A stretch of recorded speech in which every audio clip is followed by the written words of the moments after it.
Here is something I would like to share with you. Something that always works with my students, with my clients, and I would like to give this to public. In fact, I wouldn't like to keep this for myself. It just doesn't feel right. So this is about being able to help yourself shift out of depression, anxiety, these negative states. And negative states like when people say, I have a really bad day, and then it gets worse. And the people go, it can't be worse than this, and then it gets even worse than that. And then people try to take therapy, they go to psychologists, they go to coaches, and every single time when they come to me, they have at least one area in their life that doesn't really function. And a lot of times when people report to me, they say, well, I try to feel good enough. I try to feel worthy. I try to make things better. I try to make myself or say to myself that I am capable, I am good enough. And it doesn't work. And here is the catch. If you're really ready for change, if you're ready to hear this, I invite you to take actions. And if you're not ready, if this is not the right time for you, I invite you to maybe come to this video later. I'm doing live video now, and I think I'm gonna leave this video on Instagram so that people can see it. And if you're really ready to hear, and if you're open to hear, the suggestion is that every coin has two sides. Everything that has a positive side also has a what we call negative side to it. So if someone says, I am good enough, the implication is there is a possibility they're also not good enough for something. So if someone says that concept of being good enough as a person exists, then my question to that person is, good enough for what? So if you stop for a moment and you think about the times when you say to yourself, I'm not worthy, I'm not good enough, my question is, good enough for what? Because when I ask people that, then people go, well, I'm not good enough as a partner in relationship. And I go, oh, great, what are you good enough for? And some people go, well, I'm in pretty good shape, I work out, I feel good. I go, great, so tell me more about what you are not good enough for. Now tell me, what are you good enough for? And they start to understand it's not about the person. It's about the parts. We all have different parts of ourselves. And sometimes in certain context, we feel good enough, and sometimes we don't. And what people do is people try to deny or repress or change or suppress or hide the parts of themselves that feel less than. So as they try to run away from that part of themselves that feels less than, what happens is it's like a shadow. That part is chasing us like a monster. And if you think about this for a moment, what that monster does from the back, we can't see the shadow, but yet it controls our life. It's like now we have different parts. It's like a vehicle having multiple steering wheels. And so let's go back to Carl Jung for a moment. Carl Jung says, we become what we fear the most. So if a person, let's say a client that comes to me and they feel afraid of not being good enough. Those people are usually people who have really strong protector part, and they try to protect themselves, but yet they're very afraid to be vulnerable. So these people they're hiding, repressing, and denying these parts of themselves that feel less than.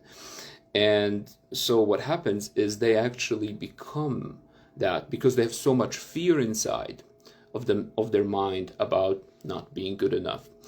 And that's the very same story they tell themselves, and that's the very life they live. And now here's also one thing that I learned from Carl Jung is once we accept the shadow part of ourselves, we also can see the gold. Because if we can say, well, this is what I don't do good enough, I'm not good enough doing this in this specific context, then I can see in this context I am good enough and I'm doing great, which really means we are the sum of all parts of ourselves, not just one part that we are trying to deny. And being whole is something that brings peace.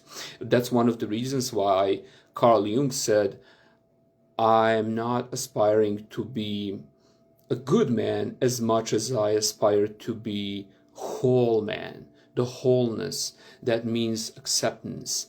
Because the truth is that how can someone else gives us love and respect? And how can someone else accept us if we don't accept, if we don't respect, if we don't love ourselves? And here is another major problem that I really want to give today from the bottom of my heart to you, because if you're struggling, if you're listening to this, this might be something that can change anybody's life. And what I would like to offer to you is, when you say, I need to give love to myself, what that really means, it's not about taking yourself out on a date, buying yourself flowers if you're a lady, or even men might do that, or just going out, doing some nice things to yourself, for yourself. And while that can be a part of it, it's not really the depth of self-love. Self-love means accepting and loving all the parts of yourself. So when people come to my live event, one of the things I say is all parts of yourself, every single part, the broken parts, the fucked up parts, the worst parts that you've been denying, suppressing, and hiding for a long time, all of those parts of you are welcome. Everything is welcome. This is a safe place where you can share and put everything right in front of you. For some people, tons of guilt and shame that was accumulated through years, it just falls off. They report things like, oh, this huge weight fell off of my back and I feel lighter, I feel great, I feel no more shame. And for those reasons, people start to feel lighter inside, because what shame is, it is really the fear. It's the fear of showing off or showing up in the world a certain way, being seen a certain way in the world. So by recognizing what is inside of us and what these emotions mean, when we have fear of judgment, that sometimes it sounds or it feels like shame. What is this shame? What is this shame saying to me right now? Can I welcome that part of me, put it in front of me and say, what do you have to offer? And that part of us goes, oh, I am not good enough. And then you ask that part of yourself. I really appreciate if you got this far on this video. That means that you're really understanding and you're really deep in the understanding and knowledge of psychology, and you really want to help yourself. So for people who want to take it further, here's another suggestion to you. Something that I do in therapy, and you don't have to pay hundreds of dollars per session. You can just get it here for free. When that part of you comes up and shares something like, you welcome the part of yourself that's quote unquote negative, and that part of yourself says, I'm not good enough, and you say, that's welcome. Instead of trying to change, instead of making it worse, like suppressing it. Imagine you suppress a spring. You suppress the spring and the spring expands. That's how it works. So instead of trying to say, no, I am good enough, you welcome the part of yourself that says, I'm not good enough. And you say, what do you have to offer? And the part of yourself goes, well, I'm saying that you're not good enough. And you go, okay, I hear you. What is the highest positive intention? And this is the question, $1 million question. It's not even $1 million question. You can't put a price tag on a great idea like this, on a healing, powerful question. Like, what is your highest positive intention? So you're asking a part of yourself that says, I'm not good enough. What is your highest positive intention? And the part usually says, well, I'm trying to tell you that you're not good enough to go into this to start new business because you're going to fail. And the reason why I do this, my highest positive intention is to keep you safe. And when you realize the highest positive intention, when you realize that every part does the best it can with the resources it has for you, for your benefits, for your well-being, every part of you loves you unconditionally.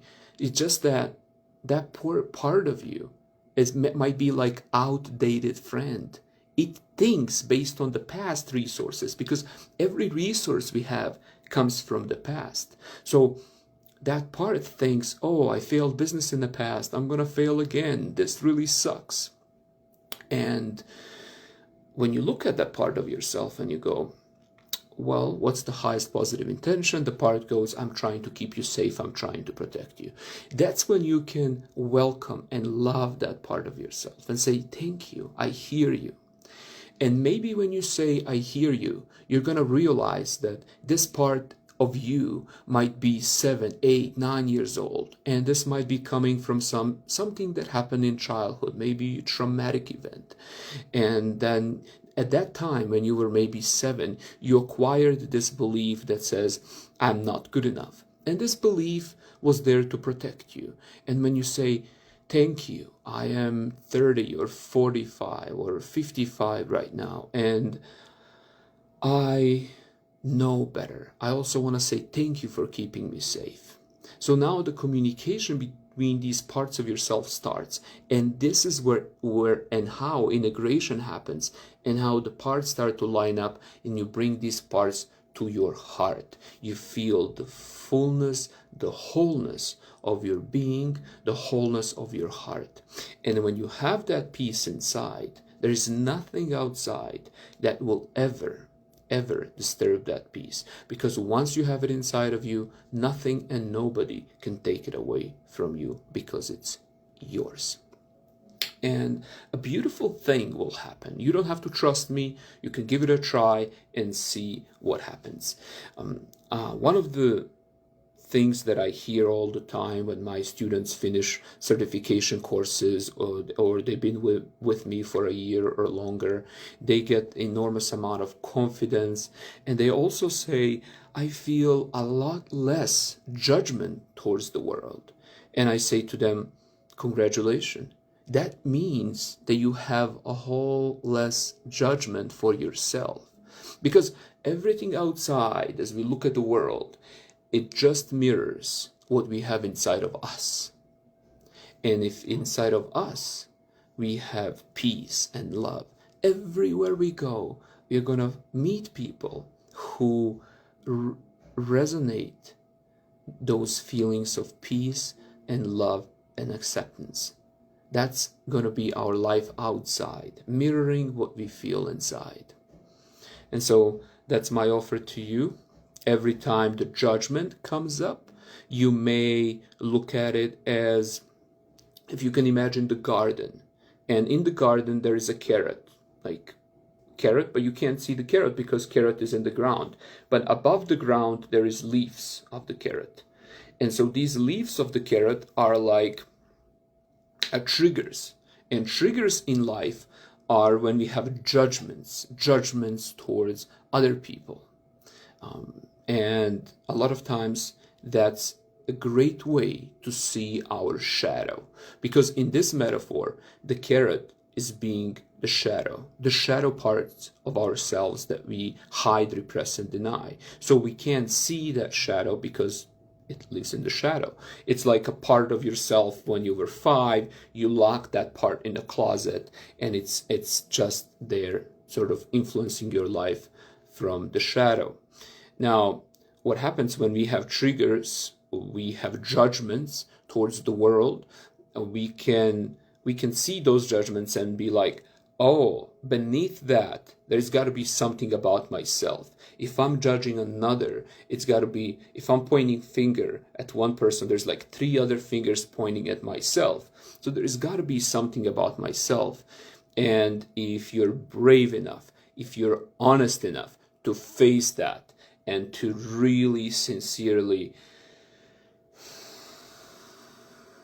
take a moment, take a breath, and think about what is it inside of them that reflects what is inside of me.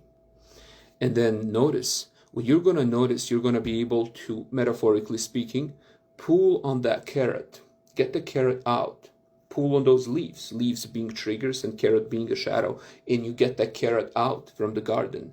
And now that carrot also represents the gold. Because every time you find something about yourself, you make your life better. Every time you find something about yourself, you have opportunity to change, you have opportunity to make your life better. As you do that, don't trust me, give it a try, and you're going to notice how everything outside of you is going to start to line up. So I'm going to finish this video with how I started.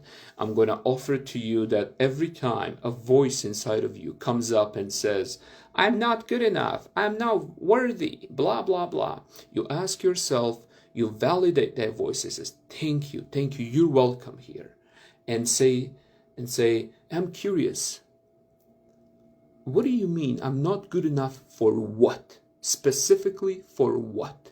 And if that part says, well, I feel like you're not good enough for business, doing business, and then you say thank you, and then you look where the pattern came from, and that's okay, you can put it in front of you.